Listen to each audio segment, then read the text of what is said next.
La idea en este video es comentar algunas cuestiones básicas de un enfoque de educación matemática denominado la resolución de problemas, también llamado escuela anglosajona, problem solving, aprendizaje basado en problemas. Uno podría decir que los padres de esta línea fueron en su momento Polya, Schoenfeld, y hoy en día hay distintos autores que en distintos lugares del país trabajan desde este enfoque. El plan es presentar algunos elementos básicos de esta línea y tal vez sirva recordar que hoy en día en educación matemática uno cuenta con una diversidad de enfoques vigentes, todos ellos constructivistas, con una mirada constructiva respecto del aprendizaje de la matemática. Se hace investigación hoy en día en distintos lugares del mundo y también en la Argentina. En particular en este mapa de líneas, la escuela anglosajona, aquí la señalo, es a la que me voy a estar dedicando en todo el video siguiente, y algunos cuidados que uno tiene que tener siempre se refieren a la utilización de palabras que podrían llegar a tener significados diferentes si uno se para en una o en otra línea.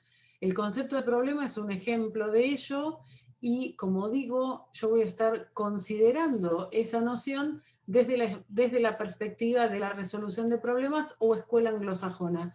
Hay otros conceptos de problema que cuando uno se ubica en otra línea tienen connotaciones diferentes y sobre eso hay que tener cuidado.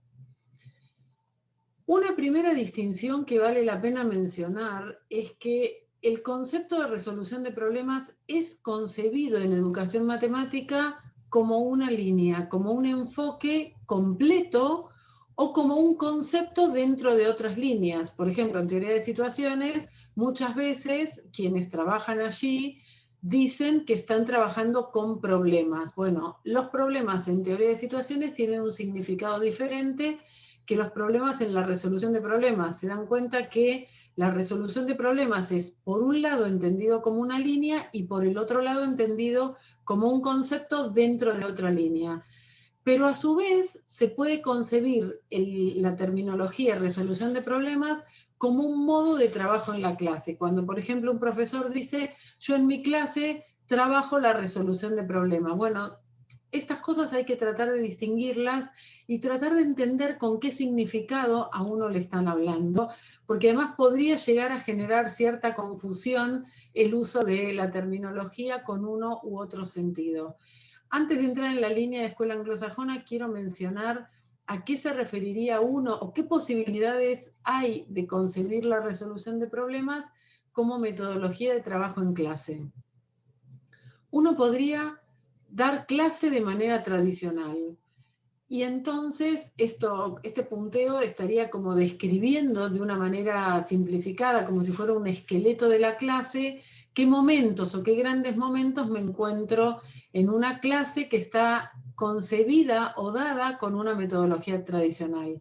El profesor expone un tema matemático, hace ejercicios que funcionan como un modelo a seguir, propone ejercitación y suele resolver o proponer problemas a continuación. En esta perspectiva, el lugar de los problemas aparece en la clase de matemática con la finalidad de aplicación del tema que previamente explicó el profesor. Esto no sería acorde a posicionamientos actuales en donde se le da un rol activo al estudiante, un rol como de constructor de conocimiento matemático, y el ser activo significa tomando decisiones respecto de la resolución posible de una situación problemática, de una actividad, de un ejercicio o de una consigna. Como en esta lógica los problemas aparecen luego de toda una explicación y un detalle de cómo se resuelven ciertas cuestiones en matemática, la actividad matemática que hace el alumno es más bien pasiva, más bien ya sabe qué es lo que tiene que aplicar y es más de tipo aplicacionista. Uno también podría pensar en... A ver.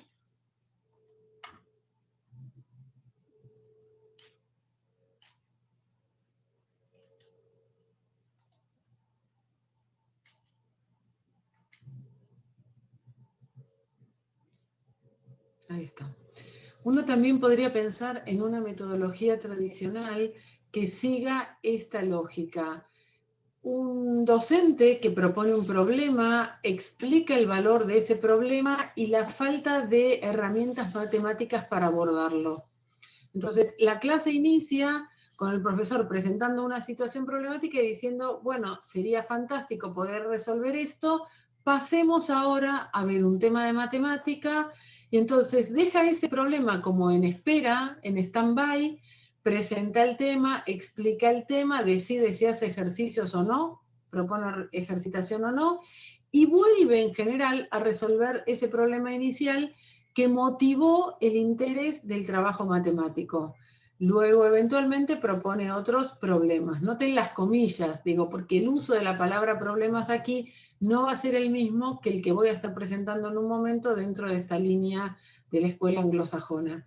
Aquí, en lugar de los problemas, tiene más que ver con una motivación inicialmente, es decir, poner un problema que le dé ganas al estudiante de decir, me encantaría resolver esto, me gustaría saber cómo se hace esto, y entonces invitarlo con esa motivación a que se embarque a escuchar la explicación que viene, y luego si el profesor decide poner al final de la clase otras actividades para aplicar el tema que acaba de exponer, serían estos últimos o tendrían un lugar como de aplicación. Esta situación, que uno la podría ver diferente a la anterior que, donde el profesor empieza explicando, tampoco es acorde a los posicionamientos iniciales, porque en realidad el problema tuvo la intención de motivación, que no es menor, pero en el resto de la clase el rol del estudiante no fue un rol activo de tomar decisiones, que es una de las cuestiones que se promueve hoy en día.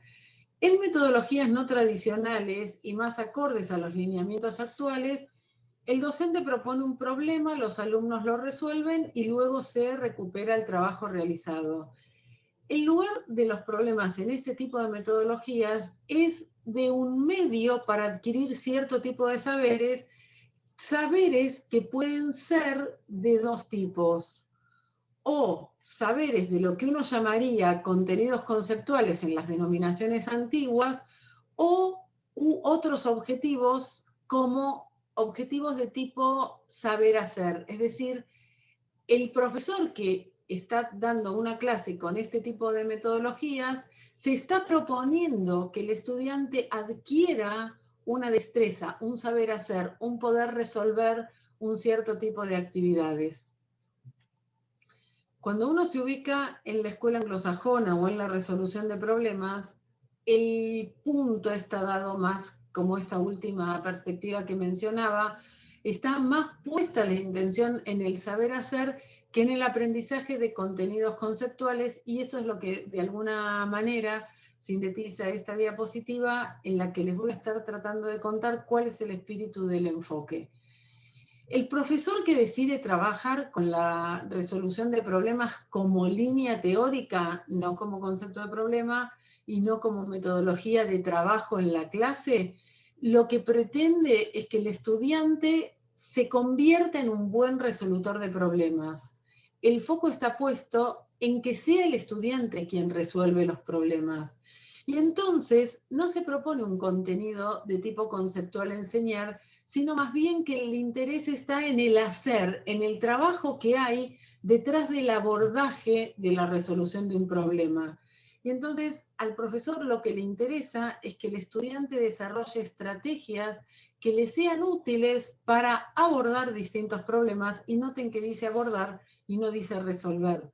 Digo, las estrategias que uno pone en juego eventualmente le sirven o no le sirven para resolver el problema, pero ahí está el interés que tiene el profesor, que adquiera ese tipo de estrategias. Y una cuestión sumamente valiosa e interesante de este enfoque es que al profesor le importa que el estudiante reconozca su accionar cognitivo, su modo de pensar, y ahora voy a estar hablando sobre eso. El concepto de problema para un sujeto en esta línea admite diversidad de definiciones. Ustedes buscan autores que estén parados en este enfoque y van a tener diferentes matices. van a encontrar diferentes definiciones que tienen diferentes matices.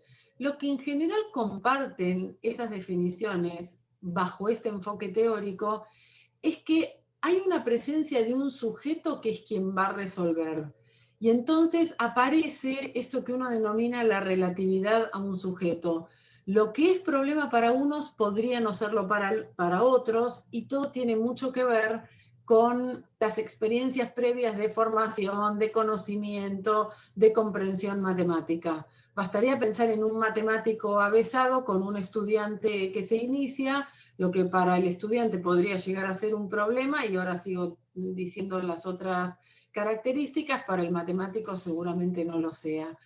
Hay una meta por lograr, hay una finalidad por conseguir, y hay un bloqueo o resistencia inicial que hace que quien aborda el problema no sepa inicialmente cuál es un camino posible para alcanzar la resolución. Si ante la lectura de un enunciado el estudiante lee el enunciado y sabe cuál es el camino que debe transitar para abordar esa resolución, no está ante un problema, aunque luego esa resolución le sea errónea o la haga mal. El bloqueo, este desconcierto de decir, no tengo idea qué es lo que tengo que hacer, para dónde correr, es lo que genera esta búsqueda de estrategias para resolver esa situación. Y entonces, una actividad, cuando el profesor la designa, en realidad termina el docente sabiendo si fue problema para sus alumnos o no, cuando la pone en el aula, cuando le llega al estudiante. Las ideas básicas que rondan esta línea, sintetizadas en un esquema, son las siguientes. Está el profesor, están sus alumnos.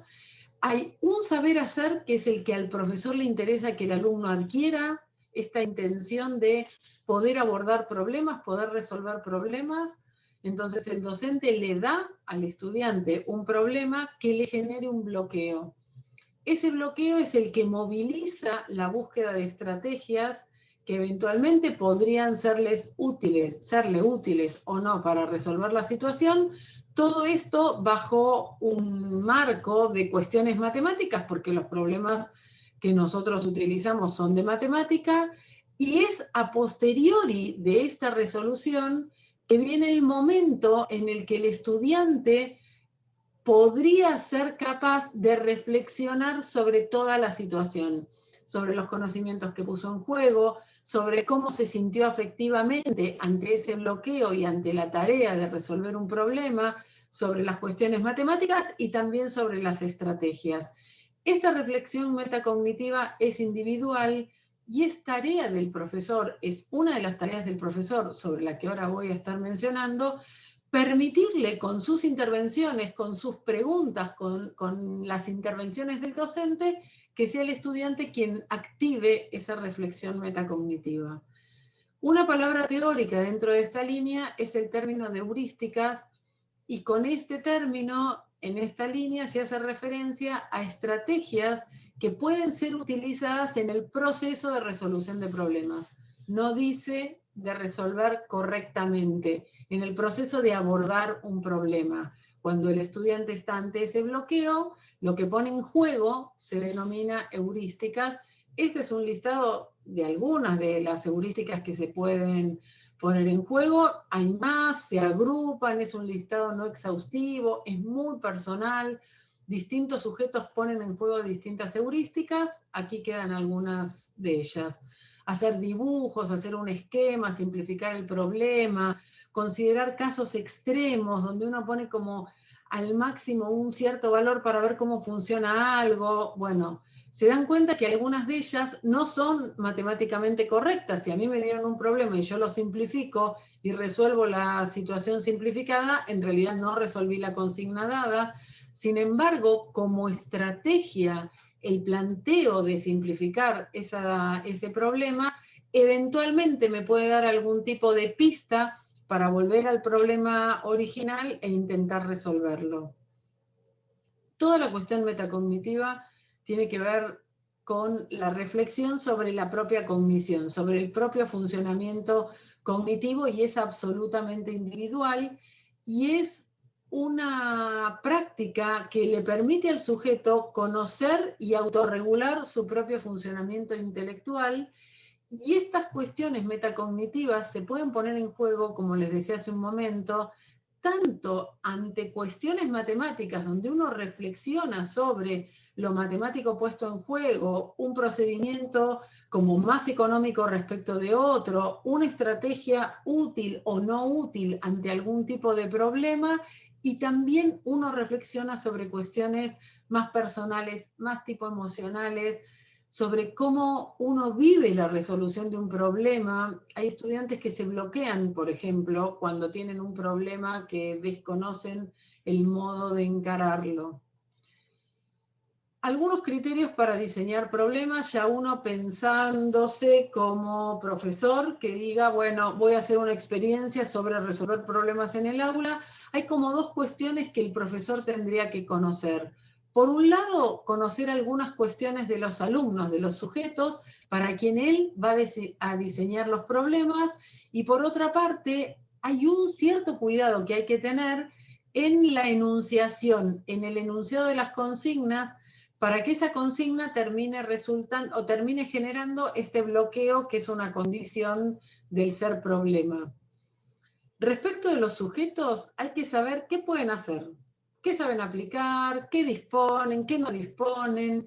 Y una cuestión interesante también es pensar, es conocer cómo nuestros alumnos perciben la dificultad de los ejercicios que uno les da. Cuando les doy un ejercicio en lenguaje natural, los alumnos lo ven como distante, no lo pueden ni encarar, los dejan, saltean los ejercicios que tienen parámetros, saltean los ejercicios y dicen, este no lo hago, cuando la información viene dada a partir de un gráfico. Ese tipo de información al profesor le permite saber si la actividad que él va a proponer con la pretensión de que sea problema, eventualmente quedó muy elevada o quedó tan simple que le resultó un ejercicio. Y respecto del enunciado de la consigna, sobre el cual uno puede mirar e hilar bastante fino, habría que considerar dos grandes cosas. Por un lado, que el enunciado no sea similar a otras resoluciones anteriores, porque si no el alumno activa esto de linkea con algo que ya hizo y se va directamente a buscar una resolución que eventualmente le fue efectiva y se la trae para sí. Eso por un lado, que no se perciba similar. Y por otra parte, hay un trabajo que cuando se puede hacer es sumamente valioso de análisis a priori. El profesor, antes de ir a la clase con su candidato a problema, analiza qué posibles heurísticas un estudiante podría eventualmente poner en juego cuando está intentando resolver, cuando resuelve bien, cuando resuelve mal, cuando no termina de resolver pero hace sus intentos.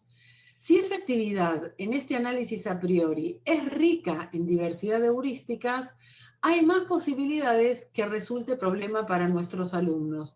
Si uno no encuentra heurísticas posibles, encuentra un único camino para resolver, esa actividad es candidata a no ser problema, porque si no encuentra ese camino único que el profesor identificó, no lo va a poder resolver. Uno intentaría modificar esa consigna antes de llevarla al aula. Un concepto sumamente potente y valioso para cuando el profesor se quiere ver ubicado en una clase, piensen esto. Si el ser problema es relativo al sujeto y en un curso tengo 30 alumnos y yo voy con un problema o dos problemas para trabajar en una clase, ¿qué pasa si ese problema no resultó problema? A algunos les quedó fácil, a otros les quedó difícil y a otros sí les resultó adecuado. Entonces, lo que estamos proponiendo con esto, con este concepto de gama o familia de problemas, es por cada problema que uno como profe diseñe, considerando que eventualmente sí podría ser un problema para la mayoría de sus alumnos, generarse una terna. De ese problema, generar uno, a partir de ese, de complejidad mayor y uno de complejidad menor. Entonces, por cada problema que tengo diseñado, en realidad tengo como as en la manga dos más.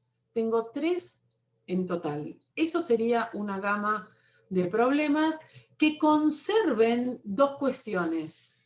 Por un lado, que sigan siendo problemas, es decir, que sigan generando un bloqueo, y por otro lado, que mantengan un hilo respecto del problema original, y ahora les voy a mostrar un ejemplo.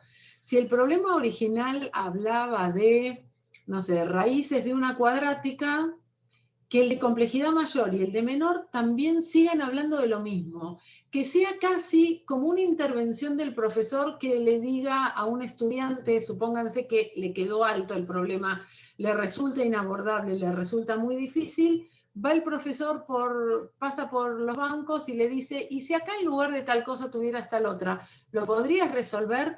Ahí, con su intervención en la clase, le puede estar dando el problema de complejidad menor. Y lo mismo al revés. Si pasa y ve un alumno que terminó de resolver, bien o mal, pero que la actividad no le resultó, no le generó un bloqueo, se lo complejiza casi con una intervención que pasa inadvertida. ¿Se dan cuenta? Entonces, uno promueve que mantenga el hilo y que sigan siendo problemas. Y esto se los voy a dejar aquí en el video para que los analicen, para que paren el video, impriman la pantalla y se lo lleven. Hay un primer problema base que tiene que ver con cartas y un juego, etcétera, que sería una posibilidad de un problema que un profesor para un cierto curso, esto fue hecho en un curso como de ingreso a la universidad algunos años atrás, y dos más, uno de complejidad menor y uno de complejidad mayor. Lo que les dejo para analizar es esto de qué heurísticas se podrían poner en juego en cada uno de estos tres problemas que conforman esta gama que les estoy compartiendo. Si en algún momento quieren más información sobre esto y quieren un análisis hecho y escrito por nosotros, me mandan un mail y se los comparto. Quiero ir a empezar a llevarnos a la clase alguna idea para cómo diagnosticar, cómo tener idea de qué cosas saben mis alumnos para poder así pasar al diseño de los problemas. Habría que invertir el planteo usual de los diagnósticos mediante el cual en general el profesor, cuando terminó de diagnosticar, es capaz de decir todo lo que los alumnos no saben. Habría que dar vuelta a eso para poder decir algo de lo que sí saben, lo que mencionamos así caseramente como un diagnóstico por la positiva. Plantear cuestiones básicas para saber si el alumno puede o no puede aplicar algunas cuestiones. Quitar variables, por ejemplo, dar enunciados. Quiero saber si puedo aplicar el teorema de Pitágoras. Le doy el enunciado del teorema. A ver, con el enunciado, ¿lo puede aplicar sí o no? Porque si no le doy el enunciado y me encuentro que no lo puede aplicar, no sé si es porque no se acuerda el enunciado, pero si lo hubiera tenido, lo hubiera aplicado, o porque por más que tenga el enunciado, no lo puede aplicar. Con esto uno invierte la lógica de los diagnósticos y puede decir algo de lo que sí sabe. Como para que imaginen la gestión de la clase, hay que pensar centralmente en un trabajo individual, porque esto de las estrategias son relativas al sujeto, tal como el concepto de problemas es relativo al sujeto. Entonces, un problema puede ser problema, una actividad puede ser problema para un alumno y para otro no. Si es problema para los dos alumnos, uno puede poner en juego ciertas estrategias y el otro otras. Entonces, en la clase uno vería trabajo individual. Eso no quiere decir que no haya híbridos y que uno no pueda concebir la resolución de problemas pensando en algún momento en hacer trabajo en grupos. Yo lo que estoy planteando aquí es lo más fielmente posible desde mi perspectiva y comprensión de la línea, lo que la línea postula. Respecto de las intervenciones docentes, hay que cuidar durante la resolución, ser muy cuidadoso con lo que el docente dice como para ayudar a los estudiantes o destrabarlos, centralmente porque tiene que evitar indicarle el camino a seguir.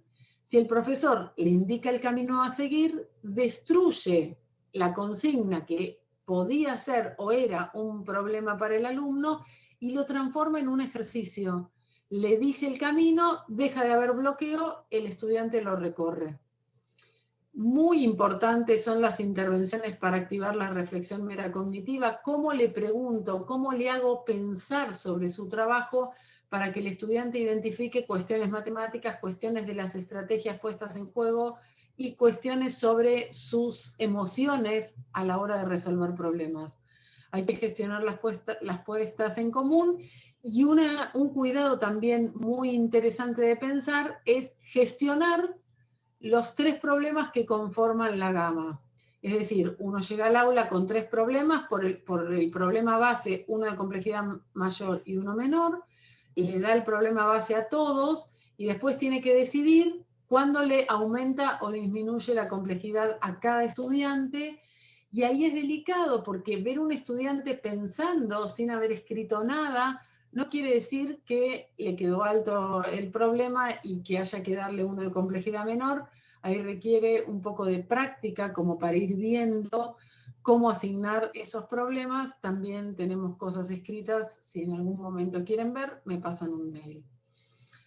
Para tener en cuenta, esto va más allá de la resolución de problemas, 2 criterios que estaría bueno considerar para las intervenciones es gestarlas de un modo indirecto, de manera de lograr que los alumnos se den cuenta de las cosas más que decirle el profesor, en lugar de decirle si está bien o mal, en lugar de que el profesor le diga si tal estrategia le fue útil o no, que haga una pregunta indirecta para permitirle al alumno ser él el que se da cuenta de esto. Y cuando nos vienen con una pregunta específica, no ignorar lo que el alumno pensó para llevarlo a mi modo de resolver eso, sino tratar de entender qué fue lo que pensó para intervenir de manera indirecta a partir de que el docente comprendió qué fue lo que pensó el estudiante. Ya casi terminando, cuando uno tiene que pensar cómo se planifica la enseñanza en este enfoque, la enseñanza usual, ¿cómo la organiza en general? Tengo las unidades en contenidos que los separo, cierto listado de contenidos para los cuales me propongo objetivos, y entonces para cada contenido los agrupo en una unidad y me pongo los objetivos. Cuando uno piensa en la resolución de problemas, la historia es diferente. Uno piensa alrededor de heurísticas, piensa alrededor de problemas, y los contenidos se desordenan y se entrelazan en problemas que no necesariamente siguen un hilo como, si quieren, de índice de libro. No viene primero función lineal, después cuadrática, después polinómicas. Son problemas de matemática. El foco está en la resolución, en las estrategias heurísticas, en la cuestión metacognitiva, y el estudiante tendrá que recurrir a distintos contenidos que se entremezclan alrededor de cada uno de los problemas. Entonces es como que se baraja la enseñanza, se focaliza en un eje que rige al curso completo o a la parte del curso que sea, alrededor del trabajo de los problemas, y los contenidos van apareciendo en algún otro orden. Por ejemplo, lugares donde la resolución de problemas podría llevarse adelante sin ningún problema son unidades de repaso. Una unidad de repaso de un año donde se repasan los contenidos del año anterior, que uno ya sabe que los vieron. Bueno, ¿por qué esa unidad, una unidad de todo un programa, por qué no podría organizarse alrededor de la resolución de problemas? También podría ocurrir que a lo largo de mi enseñanza en una semana yo destine un día, un tiempo, un espacio a trabajar con problemas, mientras que en los otros espacios avanzo con los contenidos de tipo conceptual, y en ese momento del trabajo con los problemas voy a tener el cuidado de barajar los contenidos, de no dar necesariamente problemas en donde se trabaje el contenido conceptual que estuve dando en el encuentro anterior. ¿Se dan cuenta? La importancia de la resolución de problemas es entender que el alumno tiene que poder apelar a aquellas cuestiones matemáticas que necesite con la finalidad de resolver un problema. Una situación que lo desconcierta, que no sabe cómo empezar. Cursos de ingreso, cursos de articulación de un nivel con otro, son lugares especialmente dúctiles para pensar en la enseñanza alrededor de problemas y uno podría pensar más. Para cerrar, lo que uno piensa es, tienen que estar convencidos que es valioso para el alumno, que el alumno adquiere estrategias para resolver problemas. Si eso pasa, se van a animar a empezar, aunque sea por algún tiempo en una semana, dedico una clase o dedico una unidad al final de una materia porque no me animo o porque la institución me pone condicionamientos. Hay en algún momento una convicción de que esa enseñanza que uno está promoviendo es valiosa para el alumno y entonces uno va a encontrarle la vuelta para empezar, para animarse a empezar. Bueno, seguimos en contacto. Muchas gracias.